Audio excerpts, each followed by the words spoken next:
Trenutno je s nama 17-godišnja Rija Derniković. U Splitu si se do sad natjecala na nacionalnim turnirima, a danas si prvi put nastupila na profesionalnom turniru iz serije World Tennis Tour Split Open nagradnog fonda $40.000.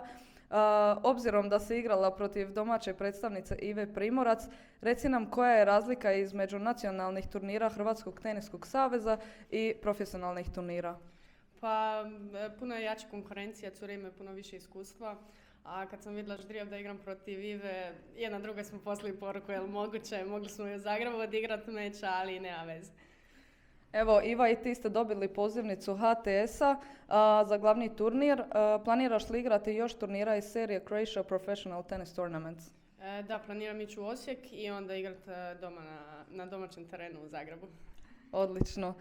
Uskoro nastupaš u konkurenciji parova sa Dorom Mišković. Jeste li spremne za meč? Pa jesmo, malo puše, ali uspjet ćemo mi to i nadam se da ćemo pobijediti. Evo ga, želim vam puno sreće za parove. Hvala.